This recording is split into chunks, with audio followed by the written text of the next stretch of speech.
E aí pessoal, tudo bem? Aqui quem fala é o Guilherme, seja bem-vindo a mais um vídeo. No vídeo de hoje vamos aqui reagir a Isabela Boscov falando do episódio 8 de The Last of Us. E aqui eu vou fazer a minha review rapidão. Gostei muito do episódio, esse é o episódio com mais copia e cola do jogo, maravilhoso. Bella Ramsey, como sempre, excelentíssima no papel de Ellie. O Pedro Pascal não brilhou tanto nesse episódio porque ele tava meio ferido, o Joel, né? Mas quando ele teve que brilhar, ele brilhou também, né? Então, todo mundo brilhou e maravilhoso episódio. David, como sempre. E durante aqui o vídeo eu vou falando mais sobre esse episódio 8 e também comentando algumas experiências que eu tive assistindo sobre esse episódio 8, que só de lembrar já tá me fazendo rir. Mas tudo bem, vamos lá. Então vamos lá, vamos reagir a Isabela Boscov. Então vamos nessa, reagir, vamos lá. Abaixando como sempre, para não se tornar um pouco o áudio aqui, né? Vamos Eu não nessa. sei vocês, mas eu passei este episódio 8 de The Last of Us com o cabelo em pé. Aos 14 anos de idade, a Ellie já enfrentou coisas que nenhum de nós, idealmente, deveria ter que enfrentar na vida. Quanto mais assim, empenca como as desgraças vieram para ela. Mas desta vez, a brutalidade, a selvageria, o pesadelo em que ela se encontra, isso para mim superou tudo que ela teve que viver até agora. Olá, pessoal, estamos de volta aos comentários Olá. sobre The Last of Us, hoje falando, evidentemente, do episódio 8. E quero lembrar, como sempre, que este Spoiler. vídeo tem spoilers. Esse episódio é a configuração do meu pior pesadelo, o de ter que, em alguma ocasião, testemunhar as profundezas de depravação a que uma pessoa que aparentemente é normal pode chegar quando dão a ela a oportunidade. Eu estou falando, evidentemente, do David, autodesignado pastor e líder de uma comunidade que está atravessando o inverno em dificuldades extremas. Eles são dezenas de pessoas e eles não têm o que comer. Então, O ator que fez o David é muito bom, cara. Eu não me lembro direito do David do jogo. Não me lembro direito, muito mesmo também. Mas, assim, eu lembro que ele já era muito. Nossa, mas o jeito que o ator fez aí, que deve ser um copia e cola com certeza do jogo. Mesmo que talvez ele nem tenha jogado o jogo. Então, cara, maravilhoso. Ficou muito bom, cara. Tudo. O David ali passou aquele tudo que era pra passar, sabe? Do David. De tudo que. De todo podre da humanidade ele passou ali, né? E fez uma excelentíssima. É, não lembro a outra palavra. Vamos continuar aqui, vai. Por isso que a Isabela quando fala mais logo que eu. no início o David diz para as pessoas que estão reunidas na sala em que ele ministra a sabedoria dele, para uma menina que está chorando, que eles não vão poder enterrar o corpo do pai dela porque o chão está congelado e eles vão ter que esperar a primavera para fazer o funeral, aí a luz vermelha já acendeu para mim. E um minuto depois eu já descobri que o alarme era totalmente justificado, porque numa conversa longe do restante da comunidade com o segundo em comando dele, o James, interpretado por um ator que eu achei muito interessante, o Troy Baker, o David, o pastor, pergunta e Eu quando achei que ela ia falar que o Troy Baker é o Joel no jogo, né? É a voz do Joel no jogo. É o que empresta a sua voz pro Joel, né? E eu achei que ela ia falar isso, né? Mas eu não sei se. Eu acho que ela talvez vai falar isso. Eu, não, eu já me precipitei aqui, né? Mas é o Troy Baker o que faz o Joel. Durante eu tava assistindo o episódio, eu tava tentando falar, isso é o Troy? É também diferente, né? É porque ele não tava com roupa bonita, né? Ele tava com uma roupa bem normal. Eu falei, nossa, é estranho ver o Troy Baker sem ser uma roupa elegante, sabe? Sempre que eu vi o Troy Baker na minha vida era sempre com uma roupa bem elegante, porque ele tava numa coisa, sei lá, um evento do jogo, então ele ia todo elegante, ou ele ia pro Game Awards, né? A TGA. Então ficava. Eu só sempre via ele elegante, mas nunca vi ele de uma roupa normal, sei lá. Como era o personagem que ele tava fazendo ali, né? Quanto de provisão ainda temos? Quanto vai durar? O James responde com outra pergunta: de carne de veado? E o David diz: carne de veado, seja lá o que for. Carne de veado, seja lá o que for. Falar pra vocês que eu nem notei esse diálogo. Sei lá o que eu tava pensando na hora. Ah, tava pensando se era o Troy Baker. Eu acho que era isso. Por isso que eu nem notei esse diálogo aí do carne de viado. Não tinha percebido. Acho que eu tava tentando falar. Esse é o Troy. Então eu não tinha prestado atenção nesse diálogo. For. A fome é uma Esse das piores episódio aí torturas porque foi um ser engraçado. humano pode passar. E a única coisa que a gente pode O pedir engraçado que eu tô falando é que durante o episódio eu tava tentando descobrir se era o Troy primeiro, e aí depois, com algumas coisas que aconteceram durante o episódio, não pra parte do final, na parte do final eu tava mais focado durante esse momento aí, mais calmo durante o episódio, antes de toda a coisa acontecer, eu tava, tipo, muito levando na brincadeira, tipo, esse é o Troy? Esse não é? Aí teve tava ali, tipo, mano, tava viajando, tava igual doido ali, fazendo um montão de piadinha com o episódio. Aí tinha aquela menina chorando ali, eu ficava, tipo, notando ela chorar, tava engraçado, sabe? Tipo, não sei se era atriz aí, não sei, mas tava engraçado o jeito que ela tava chorando. Aí eu tava só olhando, assim, eu nem prestei atenção que o David tava falando pra ela, falou de. Nem lembro, falou. Tava falando de uma das palavras que tem na Bíblia, nem sei se é a Bíblia dele, não sei nem o que ele lia lá também, né? Ele era pastor, o que ele falava, o que ele usava pra falar as coisas, não sei. e desejar. Aí pro final do episódio, ali pra metade do episódio até o final, eu tava muito mais concentrado e focado no episódio. Tô lembrando de uma cena aqui que ela vai comentar, tá? Ardentemente é que a gente nunca venha a ser testado da maneira como esses personagens estão sendo testados nesse episódio. Mas o que faz toda a diferença aqui é o quanto tem de mentira, de perfídia, de insidioso no comportamento do David. E igualmente assustador é o quanto pessoas que estão com muito medo, que estão se sentindo vulneráveis, que estão sentindo que a vida delas. Essa cena. Eu ri muito, cara. Do nada o cara mete um tapa na cara da minha. Foi do nada. E também do nada. Assim, tô vendo dublado, né? Aí do nada, pá, mal tapa assim. Cara, eu comecei a rir igual doido. Deu uma crise de riso igual doido nesse. Mano, mas foi do nada. Não esperava ele dar esse tapa. E foi bem alto. Eu fui vendo com os gringos fazendo react, né? Já que os gringos podem fazer react, porque lá não dá problema.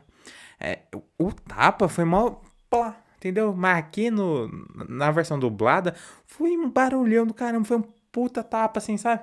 Parece que o cara tava batendo um tambor mas era a cara da menina. Lá no coisa foi um tapa normal, tipo, não fez nem quase barulho. Mas aqui eles colocaram algum efeito sonoro que fez, parece que era um tambor batendo na cara da menina, assim. Aí eu falei, cara, eu ri muito dessas cenas, desculpa. Não era pra me rir, mas eu ri, cara. Do nada ele meteu um tapa na cara da menina ali, do nada. Primeiro foi inesperado, segundo foi o som que foi um som do. Mano, foi um som de um tapa muito forte, sabe?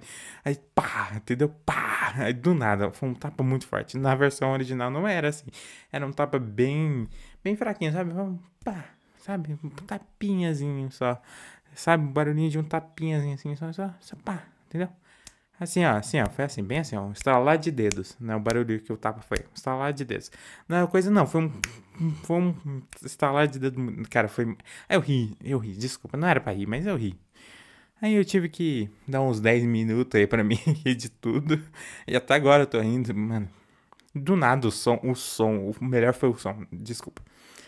E também foi do nada. Eu não esperava isso. Tipo, eu conheço o David, mas eu não esperava que ele fosse dar um tapa na cara da menina do nada, cara. Está em risco, podem se deixar levar pelas táticas de uma pessoa como essa. E quem é o sujeito que morreu e não vai ser enterrado? É um dos 4 homens que atacaram o Joel e a Ellie lá na universidade. É o homem que feriu gravemente o Joel e que ele conseguiu matar. E não muito longe dessa Uhum. comunidade liderada pelo David, no porão de uma casa abandonada, a Ellie está tentando cuidar do Joel, que está sucumbindo à infecção do ferimento dele. Ele está inconsciente, delirando de febre, e a Ellie não tem nada que ela possa dar de comer a ele para que ele tenha alguma força para lutar contra a febre. Aliás, muita gente comentou como foi bonita a cena em que o Joe, mesmo inconsciente, segura a mão da Ellie, que ela dá a mão para ele enquanto ela está costurando ele. E nesse episódio tem outra cena linda também, em que ele está Uhum. lá desacordado, ela se deita em cima do peito dele, se aconchega do lado dele, e ele, sem nem saber o que ele está fazendo, leva a cabeça dele para junto dela. O que ela Uhum. faz então? Ela sai para tentar caçar algum animal. E ela consegue ferir um veado, mas não matá-lo, e perseguindo o rastro de sangue do animal. E nessa cena aí do cervo, do veado, né?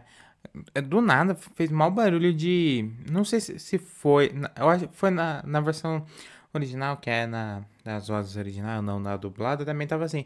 Que o barulho, o efeito sonoro que tava fazendo, parecia um clicker, sabe? Um instalador, não parecia um servo. Tava fazendo. Sabe, não tava fazendo. Ele também tava. Ou parecendo um infectado, fazendo barulho, sabe, de um infectado. Não tava fazendo barulho, sei lá, de um servo andando, né? Não sei se era por causa da neve, talvez seja a neve, né? Barulho de alguém andando na neve, assim. Mas parecia muito mais um infectado. Aí eu pensei, será que tem infectado aí nessa cena? Mas não, era só um servo. Quem ela encontra, junto do veado, O o Troy David Baker. e o Ah. James. Felizmente, o Joel treinou a Ellie muito bem durante esses meses em que eles foram atravessando os Estados Unidos a pé juntos. Ela está muito mais alerta do que os dois, e isso é o que salva ela nesse primeiro momento.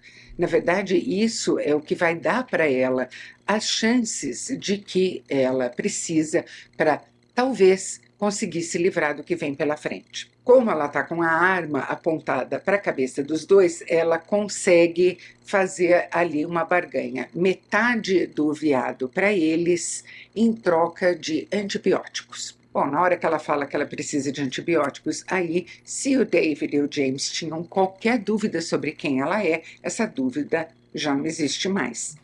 Ela é a menina que estava acompanhando o sujeito que matou um homem da comunidade deles. Uma das coisas muito interessantes desse episódio é que ele muda completamente a linguagem que foi usada no episódio 7. No episódio 7, durante toda a parte que transcorria no shopping entre a Ellie e a Riley, a câmera estava muito íntima, estava junto das duas, normalmente câmera na mão mesmo, ali participando da dança romântica entre as duas, junto com elas. Esse episódio é dirigido pelo grande Ali Abbasi, o cineasta de Border e de Holy Spider.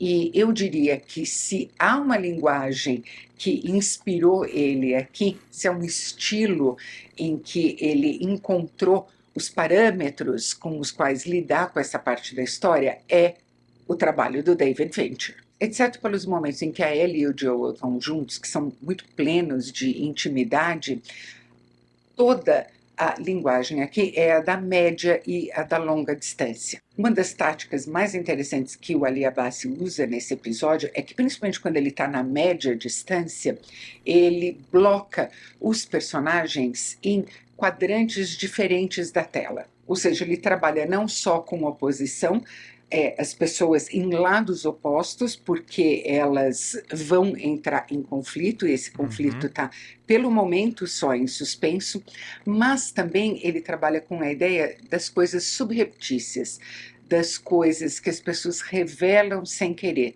Então, enquanto algo acontece na parte de cima da tela, um diálogo em que duas pessoas estão conversando de maneira racional, os gestos delas na metade inferior da tela traem uma porção de coisas. A metade inferior da tela traem uma porção de coisas. A média distância cria na gente uma outra sensação também, da qual a gente nem sempre se dá conta, mas ela está lá. É a sensação do imprevisto, de que a gente ainda não tem toda a informação. A gente está vendo algo acontecer. É verdade isso, né? Eu tava tentando relembrar durante o episódio as coisas que acontecem com o David. A única coisa que eu lembro muito do David é que o David era um babaca. Era a única coisa que eu lembrava. Lembrava também da Ellie presa e de tudo mais e coisa. Eu vi a turma falando que tinha infectado, nem lembro dos infectados nessa cena, mas, né, durante esse arco aí do David. Mas a gente sabe que tem coisas além daquele quadro que foi selecionado para a gente que são muito importantes. Um exemplo muito ilustrativo, a cena em que as pessoas estão preparando o que elas têm para a refeição que vai ser servida e um sujeito chega e despeja uma bandeja de carne em cima da bancada. De novo, aqui a gente tem a tela dividida em duas, dessa vez em cima e embaixo. Em cima, a mulher está perguntando que carne é essa e o homem respondendo, é carne de veado. Mas a gente está ouvindo isso e a gente está se concentrando, de fato, por causa do movimento das mãos, na metade inferior da tela, naquela fartura de carne. E esse momento de surpresa e indagação que a gente tem, de onde veio essa. Sabe o engraçado dessa cena? É que depois eles vão comer, né? Eu tava pensando, eu fica. Cara, tem algo estranho. Por que eles estão mostrando essa parte deles comendo a refeição, sabe? Eu tava pensando, por que eles estão mostrando essa cena? Aí depois. Mano, foi engraçado. Quase, quase uns 10 minutos depois eu me toquei. Ah, pera! É verdade, o David eles são canibais, é verdade.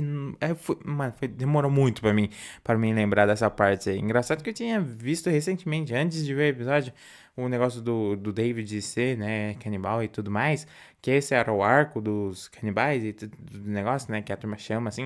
Aí eu falei, caramba, é real. É tipo, mano, foi uns 10 minutos pra me tocar, depois que já passou a cena deles comendo ali. Aí eu falei, é verdade. Cara, demorou muito, mas eu me toquei, né?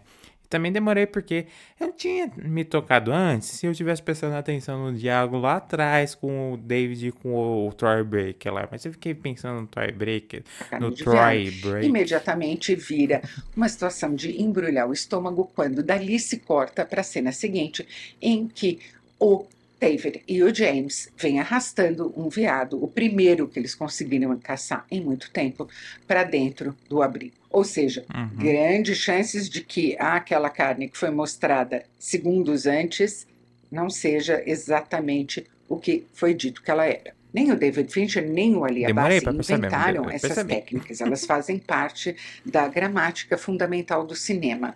Mas é tão raro ver alguém utilizando elas tão bem assim hoje em dia que chama Ixi, muito a é atenção, para mim, pelo menos. E esse estilo mais clínico, verdade. mais frio de direção, para mim, pelo menos, surtiu um efeito muito forte, Frio. porque me desestabilizou. O que a gente tem certeza, enquanto a Ellie está à espera dos antibióticos, conversando com o David naquele abrigo na neve, é que ali tem uma pessoa que não é mais uma pessoa. Ele começa com aquele papo para boi dormir, de que ele é uma pessoa decente, que ele se preocupa com todos os indivíduos que estão sob a responsabilidade dele, que ele encontrou Deus depois do Apocalipse, antes ele não era uma pessoa de fé, mas No jogo, o David é mesmo padre, pastor? Não é pastor? Eu acho que é pastor. É real mesmo? Ele é? Eu não lembro, faz tanto tempo.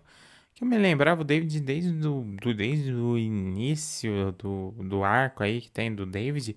Pra mim, ele sempre foi um babaca e nunca demonstrou que ele era uma pessoa, gente boa, né? Nunca, nunca fez esse papelzinho de.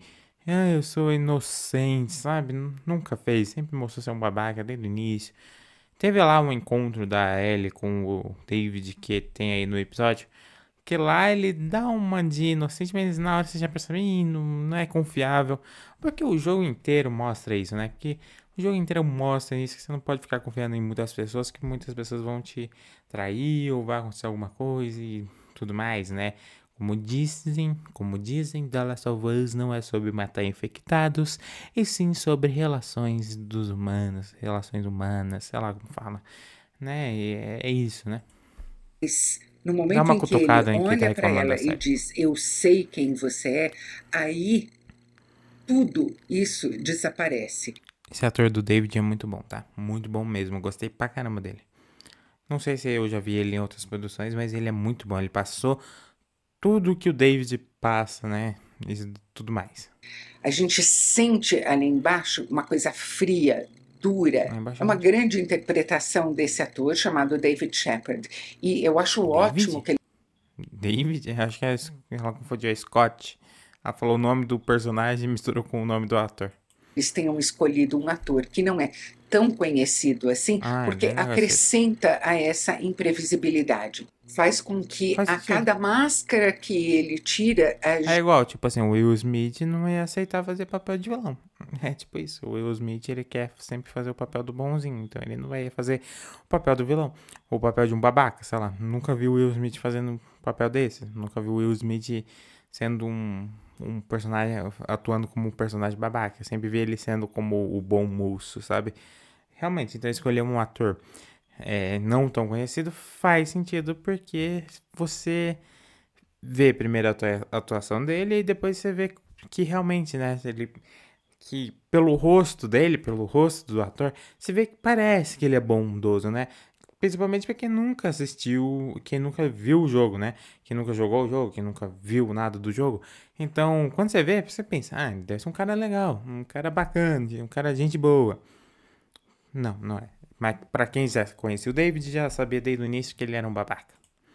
gente se assombre mais com a profundeza e a escuridão do abismo que é essa pessoa. Essa é uma criatura que só devora. Quando ela não está devorando literalmente as pessoas, ela está É. devorando elas metaforicamente, de todas as maneiras possíveis. O Ali Abbasi dirige também o nono e último episódio dessa primeira temporada de The Last of Us, que é muito diferente Penúltimo, do hein? oitavo. Quem for ver Holy Spider, e eu recomendo muito porque é um filmaço e é brutal, vai entender a propriedade com que ele está dirigindo esse episódio, como ele conhece bem esse sistema da perversão fantasiada de fé e de moralidade.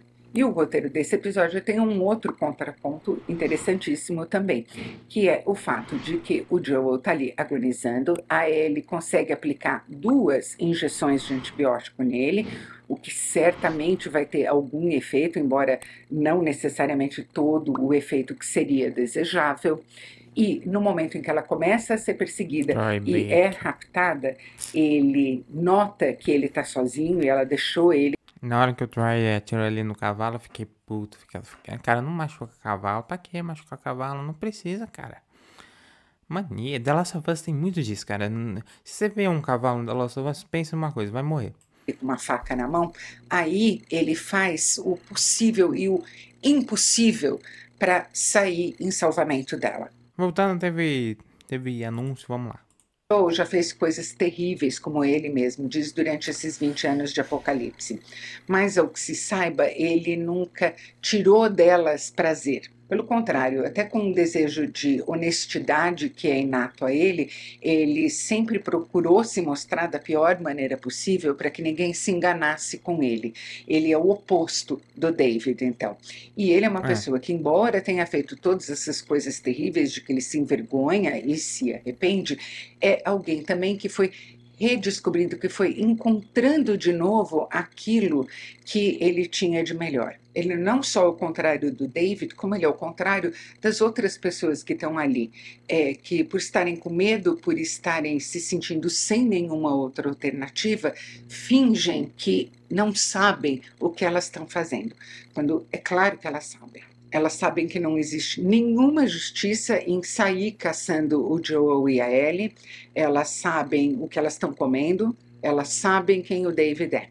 Mas elas preferem tapar os olhos. O Joel vai de novo fazer coisas terríveis nesse episódio, sem dó nem piedade.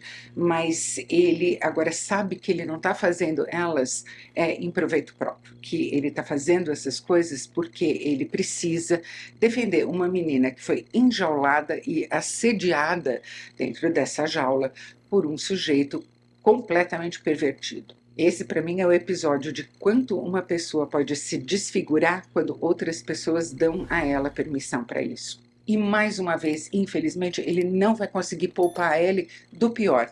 É ela quem no final vai matar o David a facadas num frenesi de violência e depois vai olhar para si mesma como se ela não se reconhecesse mais. A Ellie agora está perplexa com ela mesma, completamente traumatizada, quem não estaria, e Tentaria. envergonhada, repugnada pelo que ela foi capaz de fazer, por mais motivos que ela tivesse para fazer isso. E desse horror todo, dessa tensão, o episódio abre repentinamente as comportas para a emoção mais genuína e aquela que eu queria ver durante todos esses episódios, que finalmente chega a hora dela, em que o Joel, depois de tudo isso, abraça Ellie e fala "It's okay, baby girl".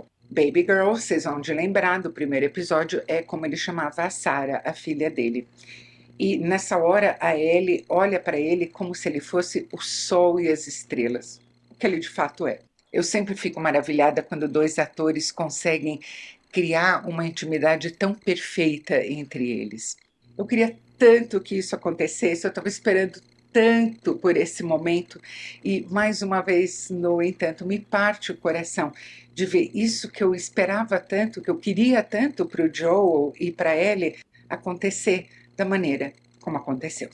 E por hoje é isso, pessoal. Eu vou estar de volta. Então imagina na segunda temporada, o Joel vai encontrar o taco de beisebol, de golfe, quer dizer, brincadeira.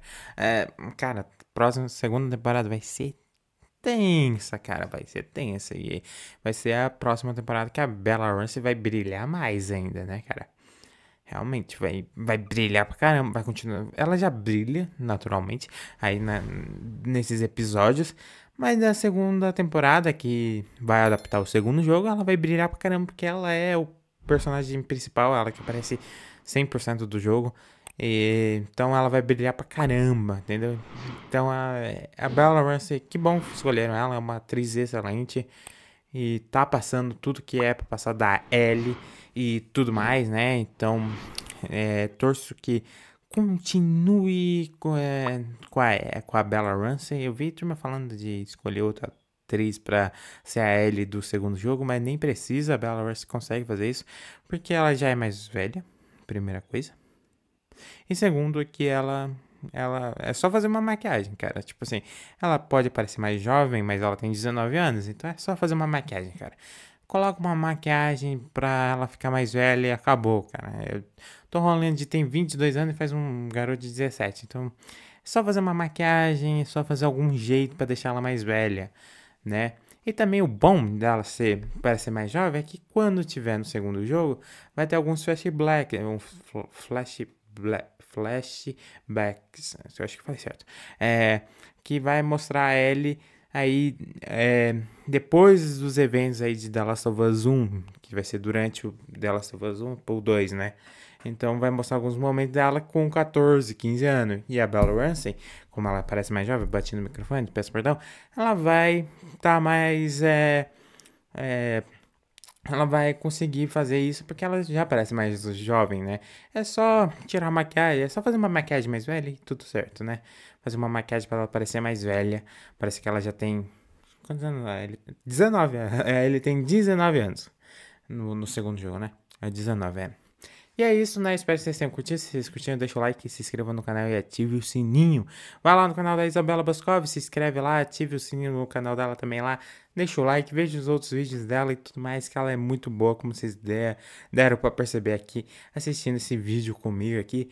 Esses foram meus comentários, né? Teve alguns momentos aí do episódio que eu fiquei zoando a maioria das coisas que eu tava sendo ali, mas aí pro final foi muito tenso, foi o que eu esperava ali ver durante esse episódio. Foi muito maneiro. O que aconteceu ali realmente é sério, é pesado, principalmente para Ellie, que é uma garota de 14 anos.